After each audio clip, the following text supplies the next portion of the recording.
They say you can't choose your neighbors, but no one ever warns you about the ones who choose you. In a quiet suburban street, nestled in the heart of Virginia, where lawns are trimmed and mailboxes match the color of shutters, something darker was brewing beneath the surface. Not crime, not yet, but control. Two men self-declared enforcers of a non-existent HOA had made it their mission to rule the block with fake fines, flashing lights, and intimidation. But what they didn't know, what they never saw coming, was that the man they tried to arrest in his own driveway wasn't just another homeowner. He was the chief of police, and this time they picked the wrong front lawn. This is the story of how order was restored and justice delivered. The sun was just beginning to dip behind the jagged ridgeline when Jack Halston pulled into his driveway. The gravel crunched beneath the tires of his rusted Ford Ranger, an old truck with more miles and memories than paint. After 22 years in the federal service, Jack thought he'd left adrenaline and interrogations behind. Cedar Brook, Montana, with its sleepy streets and polite nods, was supposed to be his sanctuary. He killed the engine and sighed, the kind of sigh that carried weight. He'd spent the morning fixing his porch, the afternoon helping his elderly neighbor replace a gate. All he wanted now was a hot shower and a cold beer. But peace didn't last long in Cedar Brook. As he reached for the door handle, a pair of bright, flickering amber lights flashed into his peripheral vision. He turned.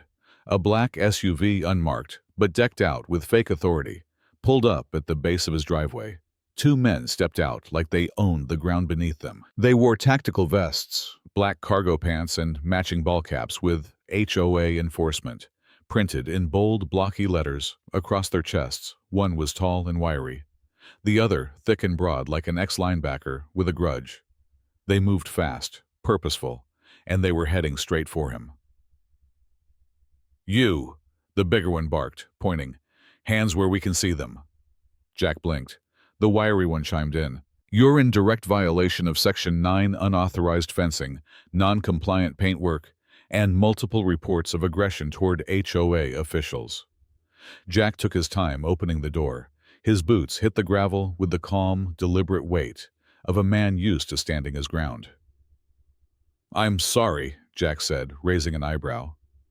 "What HOA?" The wiry man stiffened. "We operate under the Western Community Oversight Ordinance. You're under review for non-compliance." "There is no HOA here," Jack replied coolly. "That's why I bought the place." The stocky man narrowed his eyes. "You can argue that in front of the board. Step aside from the vehicle." That's when Jack noticed the plastic handcuffs clipped to the guy's belt. The cheap magnetic lights slapped onto the SUV. The body language that tried too hard. His instinct, the same one honed during hostage negotiations and cartel busts, flared up. These guys weren't just overzealous neighborhood watchdogs. They were fakes, con men with props. And they had just picked the wrong man. "I suggest you both get off my property," Jack said quietly, stepping forward. His voice wasn't raised, but it didn't have to be. The wiry man smirked. "Or what you gonna call the sheriff? We are the authority here." Jack smiled thinly, eyes flat as stone. "You're about 3 seconds from being charged with impersonating an officer." That hit them like a brick. The confidence cracked, if only slightly. But not enough. The stocky one stepped forward and reached for his cuffs. "You're resisting final warning." Jack moved. It was fast. One hand snapped to the man's wrist, twisted just hard enough to lock the joint. The other plucked the plastic cuffs from his belt and tossed them aside like junk mail. He spun the guy around and had him face down on the hood of the truck in under 3 seconds. The wiry one froze. Jack turned toward him slow and cold. "You want to follow him?" The wiry man backed away. Jack reached into his back pocket and pulled out his old federal badge. The gold and leather gleamed under the fading sun. "You clowns just tried to arrest the wrong guy. Jack Halston, former U.S. Marshal. Now I'm just a neighbor who doesn't take kindly to bullies." Neither man spoke. Their eyes darted. Fear crept in. Jack wasn't angry, not yet, but the wheels in his head had started turning. If they'd pulled this stunt on him, who else had they tried to intimidate? And how long had they gotten away with it? He stepped back and let the stocky man stumble upright, rubbing his wrist. "Now," Jack said, voice steady. "You're going to get back in that knockoff cruiser. You're going to leave this property, and you're not coming back." The wiry one nodded rapidly. The other grunted something unintelligible. They scurried back to the SUV, slammed the doors, and sped away, without a word. Jack stood there for a moment watching the dust trail fade. Then he pulled out his phone. "Hey, Emily," he said, dialing a contact. "It's Jack. You ever hear of guys playing fake cop around here?" On the other end, a pause. Then, "I've got stories." "Why?" Jack's jaw set. "Because I think I just met your story in person." And just like that, the quiet man on the edge of town was back in the game. Not because he wanted to be. Because someone had to be. The next morning came wrapped in fog and tension. Jack Halston sipped black coffee on his porch eyes, scanning the street like a sentry on watch. The quiet hum of sprinklers filled the air. Birds chirped. Nothing out of the ordinary, and yet the memory of those two impostors lingered like the aftershock of a storm. His instincts dulled, but never dead, told him this wasn't a one-off incident. He dialed Emily. Emily, Cho, ex-cybercrimes analyst turned local real estate attorney, wasn't just smart. She was surgical. She had a brain for patterns and a folder for everything. She showed up an hour later in jeans, sneakers, and a face that hadn't slept much either. "They've hit 7 homes in the past 2 months," she said, tossing a stack of manila folders onto Jack's table. "Mostly elderly residents, always the same story, threats, fines, phony citations. Sometimes they bring fake badges, sometimes clipboards, but always the vests, and they always go after the vulnerable."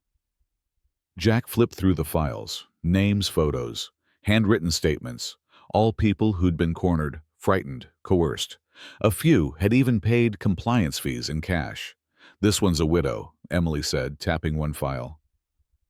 "They told her if she didn't pay a landscaping violation, she'd be evicted. She gave them $1,200 from her emergency fund." Jack's fingers tightened around the folder. "This isn't just HOA cosplay anymore," Emily continued. "It's organized, deliberate. They're calling themselves community enforcers now. No charter, no legal standing, just a name and a power trip." Jack stood, jaw clenched. "Do we have names?" Emily pulled out a list. "First guy from last night, Brandon Case. Former mall security, fired twice for aggression. The stocky one, Doug Sweeney, used to work as a repo man. No law enforcement background, just big mouths and fake badges." Jack read over the names like a hit list. "They've set up a complaints hotline too," Emily added. "Residents call in with real neighborhood concerns, trash violations, parking, barking dogs. And these two swoop in pretending they're official agents. They even have a website." Jack stared at her. "They built a website. Yup, real polished. Links to fine payment portals, testimonial quotes downloadable, compliance handbooks. Total scam. They're making a business out of this." "More than that," she said. "They're laying the foundation for control. People are starting to believe they're real." Jack felt a chill that had nothing to do with the breeze. He rubbed his temple. "Any idea who's bankrolling it?" "That's the thing. I traced their hosting payments, and the money comes from a shell company based right here." "Guess who incorporated it?" Jack raised an eyebrow. "Brett Pennington," she said. Jack blinked. "No way. The mayor's aide." Emily nodded. "And real estate investor on the side. He's been buying up properties near foreclosure, most of them linked to people who got hit with these fake fines. Coincidence?" "Not a chance," Jack growled. "They drive up stress, make people desperate, force them to sell. And he swoops in." Emily nodded grimly. "Gentrification meets organized fraud." Jack let out a long, slow breath. "I need a wiretap and a warrant. I can get you probable cause, but we'll need evidence." "We'll get it," Jack said. "I just need a target." Emily smiled slightly, already knowing where this was going. "You're going to let them come back, aren't you?" Jack's eyes narrowed. "I'm going to make sure they do." He turned and looked at his fence. Just a little too high. His shed. Slightly off color from the paint, guidelines in the fake compliance manual. His truck parked diagonally across the gravel, clearly. A code infraction bait. The trap had been set. And the wolves didn't know they were walking into a hunter's den. The day of reckoning began with a knock. Jack opened his front door slowly. Not out of fear. He already knew who it was. Brandon and Doug stood on his porch in full costume again. Tactical vests, mirrored sunglasses, and smugness leaking from every seam. "Mr. Halston," Brandon began, his voice rehearsed. "We're here regarding multiple community code violations. Fence height, vehicle positioning. Also, an unregistered structure." "Storage shed," Doug added with a smirk. Jack crossed his arms. "You boys want to come in?" The two men froze. This wasn't how it usually went. Normally, they got yelled at, maybe threatened. But an open invitation, it threw them off balance just enough for Jack to see the flicker of unease behind their mirrored shades. "We're required to inspect the property." Brandon recovered. "Standard protocol." "Sure thing," Jack said, stepping aside. "You boys go ahead."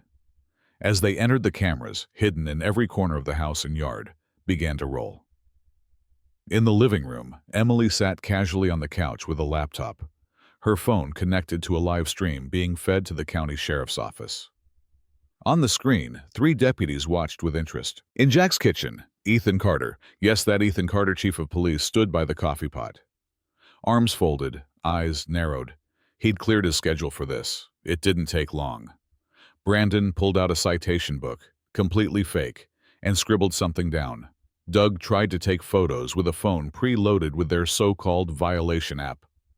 They spoke in code enforcement jargon they clearly didn't understand. And when Brandon pulled out a plastic citation folder and demanded $1, $200 on the spot to avoid further penalties, Ethan stepped forward. "Let's stop right there." The room went silent. Brandon looked up and finally took in who was standing across from him. His mouth opened, closed, then opened again.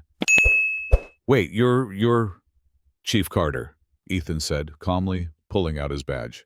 "And this is an official sting." Doug took a step back. Emily stood. "We've got you both on camera extortion, impersonating an officer fraud, and wire fraud, since that fake payment portal you built is hosted on federal servers." "What?" Doug gasped. We didn't hurt anyone. You scammed elderly people out of thousands," Ethan snapped. "And you intimidated a whole neighborhood into silence. That ends now." Just then, a knock sounded at the door. Sheriff's deputies entered, professional, quiet, efficient. Neither Brandon nor Doug resisted. They were too stunned, too broken. As they were cuffed and led out, neighbors gathered at the sidewalk. Word had spread. Some clapped, some just stared. One elderly woman, Mrs. Callahan, who'd paid $900 in fines last month, simply shook her head and whispered, "Took long enough." Jack stood on the porch with Ethan, watching the patrol cars disappear. "They'll flip," Ethan said. "Give up Brett Pennington, he's next." "And when that happens," Jack asked. Ethan smirked. "Then we go up the food chain." That night, the mayor's office issued a statement. Brett Pennington was suspended, pending investigation. The fake HOA site was taken down. All residents who had paid fraudulent fines were notified. Refunds were being processed. But more than that, the community had changed. Neighbors who'd barely spoken now exchanged smiles and stories. They brought out folding chairs, hosted potlucks in driveways, and asked Jack to lead a real neighborhood committee with transparency, not tyranny. He declined the title, but agreed to the barbecue, and as the sun dipped below the horizon casting golden light across the once quiet street, Jack finally leaned back in his lawn chair, drink in hand. Justice hadn't just come knocking, it had kicked the door wide open.